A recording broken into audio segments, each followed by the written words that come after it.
Good day and welcome po sa panibago na namang episode ng aming channel at ako nga po pala ulit si Alan ng Greenyard TV and para naman sa vlog natin for today, share naman natin sa inyo yung mga halaman na sabi nila ay hindi daw magandang i-display o ilagay sa harapan ng pintuan ng ating mga bahay. So yung reason nito is syempre may kinalaman sa feng shui. So kung mga naniniwala kayo sa mga feng shui, so ito yung isa na pwede nating pagbasihan. And yung iba naman dito sa mga halaman na to is ako na yung nakaisip kung bakit hindi natin siya pwede or basta-basta ilagay sa mga harapan ng pintuan natin. At syempre, bago tayo magsimula, sa mga bago pa lamang po sa aming channel, huwag niyo pong kakalimutan na mag-like, share, and subscribe. And pakihit na rin po yung notification bell para maging updated kayo sa mga susunod pa naming videos. Please also visit and support na rin po yung aming Facebook and Instagram page, Greenyard PH po. At sa mga gustong bumisita sa aming garden, naandi dito po sa screen yung aming complete address. Unahin natin sa ating listahan yung tinatawag na caladium. Pagdating dito sa mga caladiums, kaya siya parang, para sa akin walang kinalaman naman dito yung feng shui. Pero ito ay isinama natin dito sa listahan dahil syempre, although magaganda talaga yung mga caladiums, maganda siyang ipang-display sa harapan ng bahay. Especially kung halimbawa hindi naman tinatamaan ng direct sunlight like sa mga terraces. Pero ang isa kasing problema sa mga caladium is masyadong mahaba yung mga petiole nila, masyadong maselan yung mga dahon nila, madaling masira, madaling mabali dahil masyadong brittle ba kung tawagin natin or masyadong malalambot yung mga tangkay, even yung mga dahon niya. Hindi ba katulad ng mga aglonema na kahit masagi mo. So syempre pag sa harapan ng pintuan mo, since medyo mahahaba, nagiging sagabal din kasi siya sa daan. So, kung kapiraso lang naman yung entryway natin o yung sa may front door natin or nasasagi talaga. So, yun, hindi maiiwasan na masagi siya every time na may lalabas, may papasok, lalo na kung harapan pa ng bahayan. So, hindi makakaganda yung ating mga caladiums. So, and isa pa nating idagdag dito is yung mga caladiums kasi hindi naman din yan katulad ng ibang halaman na lush. So sila ay nagre-rely sa mga 4, 5 dahon na malalaki. So kapag ka nasira, naputulan ng isang tangkay, ng isang dahon, siraan kayo ng isang dahon sa caladium, napakalaking kawalan ito sa kagandahan or sa ganda na taglay ng mga caladiums. Lalo na kung malalapat at malalaki yung dahon. Isama pa natin dyan, syempre, hindi naman may iwasan na may mga bata na maaaring maglaro or makapansin. Ito kasi syempre very vibrant ang kulay. Matitingkad ang kulay ng mga caladiums eh. So, di ba, parang nakakaakit na i-pinch even nga yung mga halimbawa kahit nga matatanda na mga bisita natin eh. Lahat ay maaaring matempt na hawakan itong halaman na to. So, yun, dahil sa medyo mahirap siyang i-maintain. Ang susunod sa ating listahan, ito namang tinatawag na ito actually hindi ito halaman kundi puno, yung mangga daw. So dito may kinalaman na yung feng shui kasi ayon daw sa feng shui dahil syempre alam naman natin na ang mangga daw ay maasim. And yun, alam niyo naman pagdating sa feng shui, yung mga matitinik, yung mga maasim, yung mga hindi ba magagandang naidudulot na kumbaga mayroong anong reaction sa atin is nagiging bad luck ayon sa kanila. So yun, depende na lamang kung maniniwala kayo or hindi. Pero kasi dito sa amin ay meron mismong mangga sa harapan mismo talaga ng bahay namin. Kaya yun, nasa sa inyo na. And siguro most probably, lalo na kapag sa probinsya kayo nakatira, talagang halos karamihan parting yan dito sa Cavite, napakaraming mga punong mangga ang nakatanim sa harapan ng bahay. Kung gusto natin sumunod sa mga ganitong bagay, so wala din namang pipigil sa atin. And ito ay nasa pagsunod lamang. And ang isa sigurong reason kung bakit hindi rin maganda sa harapan ng bahay, lalo na kung halimbawa medyo maano lang naman yung harapan ng bahay natin. Medyo maliit lang kasi nga nagiging puno siya. Unless potted siya or bonsai siya, so yun, pwede natin siyang i-display. Pero dito kasi sa amin, bukod sa yun nga, nakakalibre na sa mangga kapag tagbunga ng mangga. Pangalawa, nakakapagdagdag shade kasi sa harapan ng bahay. Imagine kung walang mangga or puno sa harapan ng bahay, sobrang init. So napakainit na dito sa area. So yun yung advantage ng meron kung kung hindi ka maniniwala sa feng shui. Ang susunod sa ating listahan, itong mga trailing plants. Itong mga pothos natin, mga philodendrons. So ito ay based na rin sa paniniwala. Ito actually paniniwala to ng hindi lamang sa feng shui, kundi paniniwala din ng mga matatanda.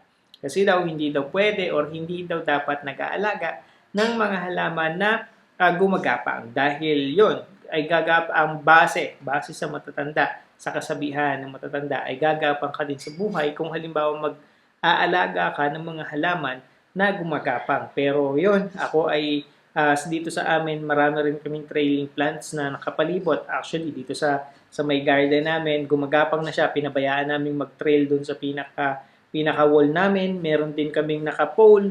Meron din kaming nakalaylay. So, iba't ibang trailing plants at hanging plants yung meron kami dito. So, yun, nasa sa inyo na lamang din kung paano natin aalagaan o kung paano natin dadalahin yung paniniwala natin na ito. So, yun lang naman yun. Kasi, itong mga photos na to, napakatagal na. Anhin ko pa yung mga ibang variety ng philodendron. Medyo nito na lang din lumabas or nakilala. Pero yung mga photos, yung ibang mga, yung Enjoy, yung Marble Queen, and mga Poison Ivy, mga Ivy, and yung ibang philodendrons, ang tagal na kasi, even yung mga Monstera, di ba? So, nagte-trail yung mga yan. And yun, napakatagal ng marami na yung nag-aalaga nito sa atin. And syempre, paano ba naman natin masasabing malas itong mga ito? Minsan, ito pa yung nagdadala sa atin ng pera dahil kapag maganda yung pag-aalaga natin, nabebenta natin itong mga halaman na to. So, para sa akin, ay nasa sa inyo kung maniniwala tayo dito. Pero ang gaganda kasi ng mga trailing plants, lalo na kung halimbawa, meron kayong vertical wall or may vertical garden kayo, mga trailing plants talaga. Usually, yung ginagamit dyan kasi tuloy-tuloy na yan sa pag-grow, tuloy-tuloy na yan sa paggapang hanggang sa mapuno yung inyong vertical wall. Ayan nga, kung makikita nyo dito sa ating wall, dito sa namin, pinabayaan na talaga namin yung mga halaman. Ipinatong lang namin siya sa table. Tapos, tinanggal na namin yung pole. Kita nyo naman yung aming silver sword, Philodendron Silver Sword, itong neon photos namin, sobrang kapal na, sobrang lush. Dito na rin naglakihan ang mga dahon yan. Hindi ganyang kalalaki yung mga dahon yan before. Pero ayan, siguro kasi dikit-dikit sila dyan, sama-sama sila dyan. Mas maganda yung nangyayari sa kanila, mas nabubuhay at mas nagtatrive sila. And yun, ang inaay ko nga sana is, parang ito na yung magsaserve as parang vertical wall or vertical garden namin. Dito sa amin, parang pinakabakod. Ang susunod sa ating listahan, itong tinatawag natin na oliva or yung sagopang. So, ito kasi, although hindi naman siya madalas na nakikita sa mga front door, pero nagiging popular kasi dito yung mga maliliit, yung mga nakalagay sa pot na mga oliva. And ang maganda mo dito, although ito kasi, di ba, nabanggit natin kanina yung caladium. Ang caladium medyo, yun nga, mahuna, hindi masyadong matibay yung mga dahon, madaling masira. Dito naman, sobrang tibay naman ang halaman na to. Ang isang problema mo lamang dito, kung halimbawang nasa front door mo rin or nasa harapan ng bahay mo, nasa entryway siya or nasa, sabihin na natin yung papasok, at tapos sagiin siya. Ang problema naman kasi dito is ang masasaktan naman ay hindi yung halaman kundi yung taong dumadaan. Dahil napakatutulis na napakatitigas ng bawat dahon ng mga sagopang. Isa pa, takaw space din kasi siya. Kasi although isa siyang upright lang na puno, like yung katakaramihan ng mga palm natin, upright siya na puno, pero ang kasi nito nag-i-spread out ng hanggang siguro mga sabihin na natin na 3 feet hanggang 1 meter. Depende sa size, depende sa laki. Yung mga dahon niya. So, yun, magiging sagabal talaga siya. Kahit pa sabihin mong nasa maliit na pot siya, pero medyo naka siya sa may pinto, nakadikit siya sa may pinto, sa entryway mo. Tendencies kasi ay masasagi siya. So, kapag ka nasagi, medyo matutulis talaga yung dahon. So, yun lang yung problema. And ang isang kasi, kaya hindi rin daw siya magandang ilagay sa mga ganito, is gawa ng matinik. Yun yung isang problema or yun yung isang paniniwala sa feng shui. Lahat ng halaman na may tinik ay hindi magandang ilagay sa harapan ng bahay o sa harapan ng pintuan. Pero other than that, wala akong masasabi. Napakaganda ng halaman sa sagopang. Matibay siya kasi syempre, lagi siyang ginagamit din sa landscape, mapa-indoor, mapa-outdoor, wala kang magiging problema dito. Pabayaan mo, hindi mo madiligan, mabubuhay yan. namamatay yung mga halaman sa palibot niya dahil natutuyo, pero siya hindi, magta-thrive siya. Isa pang problema natin dito kapag halimbawa pinamahayan siya ng mga aphids. Kasi ito yung sa tingin ko sa lahat ng halaman, bukod dun sa halimbawa sa mga kawayan, yung mga nagiging lush talaga, nagiging malago. Yung dapula kung tawagin, yung kulay white na parang napakapipino na parang bulak na nasa ilalim ng dahon at saka yung aphids. So, gustong-gusto kasi ng mga aphids yung oliva. Ito yung isa or number one na pumapatay sa kanila at nagpapapakit, nagpapalagas ng dahon ng mga oliva. So, yun. And kapag mayroon kayo agad nakita nito sa ilalim ng dahon, lalo't hindi pa naman malala, agapan nyo na ng pesticide, insecticide like sabihin na natin once a week para at least maglayasan yung mga aphids na to kasi eventually kakalat yan sa buong dahon at maaaring pumangit at mamatay yung inyong mga oliva. Ang susunod sa ating listahan ay itong mga peperomia. So, lalong-lalo na itong peperomia rosso. So, halimbawa, ito ang maganda mo lang kasi dito sa mga peperomia, nabibili natin ito maliliit and hindi siya, ayun, konti lang yung mga lumalabas na peperomia na. And hindi na katulad dati na talagang nung maging popular ang mga indoor plants, halos every week ay may bagong variety ng peperomia na lalabas sa market. So, yan, depende. Ang pinaka naging popular noon na nagkaroon tayo, o napaganda natin dito sa channel natin is yung rosso. Tsaka yung watermelon. Yan, yung dalawang yan, ang sikat talaga na peperomias before. Pero napakaraming varieties. And yun nga, yung rosso natin. Ito, ay katulad din ng, siguro ang reasoning nito kung bakit hindi siya magandang ilagay sa mga front door dahil sa sa terrace. Even nga sa terrace Like yung halimbawa, mga nasa Pasimano, nasa taas, nakapatong lang dyan. Although hindi naman siya yung sasabihin mo kapag nilagay, yung akin kasi yung peperomia kasi natin, maganda yung pot na pinaglalagyan natin before. Problema ko sa mga peperomia, lalo sa rosso, ang isang naging problem natin dito is yung halimbawa nakalagay nga sa Pasimano. Kapag malakas yung hangin, mataas yung pinaglalagyan mo, maaari siyang madala kasi talaga ng hangin O kaya halimbawa nasagi, kapag nasagi at nalaglag itong peperomia rosso, itong mga peperomia, sigurado lagas ang dahon. Kasi ito nga, hawakan mo lang ng konti. Talagang totally malalagas. Magbubutay, masisira ang mga dahon nito, mawawala or manlalaglag talaga. Ang ang pagre-repat dito, napakahirap.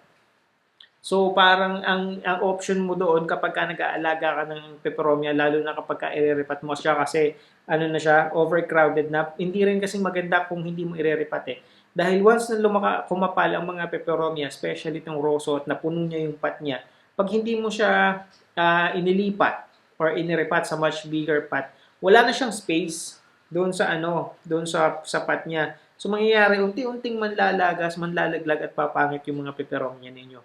So, ganun yung nangyayari. Kaya yun, nakailang repa tayo. So, option mo na lang, sisirain mo yung, kasi hindi mo siya katulad ng ibang plant. Ibabaligtad mo lang siya, papagpagin mo ng konti, mahuhugot mo na yung pot, yung halaman dun sa pot. Pero dito sa rosso, hindi ganun. Kasi pagka ginawa mo, binaligtad mo siya, tapos medyo nagkamali ka ng hawak, maaaring manlagas at manlaglag ang mga dahon nito. So, para sa akin, sirain na lang natin yung pot. Although gusto natin or gusto pa natin gamitin. Pero kesa naman masira yung halaman mo. So yun lang naman yung problema dito. Pag halimbawa sabihin na natin yung itong mga caladium ay mas maselan pa itong mga peperomia rosso. Ang susunod sa ating listahan, ito puno dito katulad ng mangga. So ito naman yung tinatawag na langka. Sino ba naman ang maglalagay ng langka sa harap ng pintuan, di ba? So ito kumbaga ang sinasabi nila ay sa harapan ng bahay na, katulad ng mangga. So ang daw nito is kasi dahil matinik. So ang prutas daw nito ay matinik. Pero sa amin ayun, guilty rin tayo kasi dito naman sa amin, bukod sa mangga, meron ding langka. Kaya parang tayo yung pinatatamaan yata ng ng mga information na nakikita natin, no? So, pero yun, napakatagal na ng langka and hindi naman siya sagabal and nagdadagdag nga siya ng shade. At saka dito kasi sa silang, ang isang natin dito sa mga areas dito, sa mga bahayan dito, medyo yung karamihan ng bahayan dito is malalaki kasi yung karamihan ng nakatira dito is mag-aalaga ng halaman or malalawak yung lupain, yung malalawak yung bakuran nila. So, kasi magsasaka ang karamihan o ang pangunahing pamumuhay dito, yung pagtatanim ng mga prutas talaga. Kaya talagang kabit-kabila mga puno ng mangga, puno ng saging, puno ng mga langka, yung makikita, guyabano, iba't ibang klaseng prutas talaga yung makikita mong lansones. Ang makikita mong nakatanim dito sa Silang, sa Cavite. So, ganon dito sa ano. Kaya, yung makakita ka ng mangga, makakita ka ng langka sa harapan ng bahay is very common.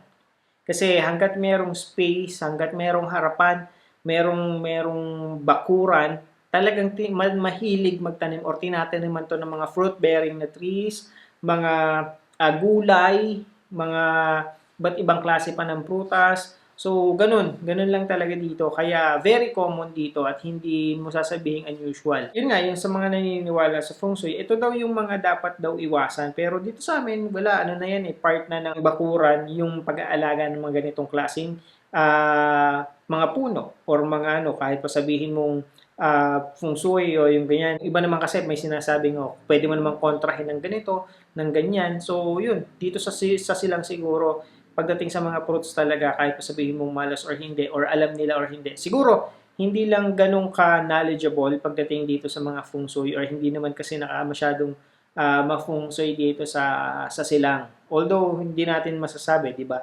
Pero karamihan talaga, pagka nandito ka, meron. Basta may bakuran ka, meron at merong isang puno dyan na malaki or something, lalo yung mga sinaunang bahay, meron at meron ka makikitang isang puno na nakatanim sa harapan ng bahay kasi dagdag shade nga.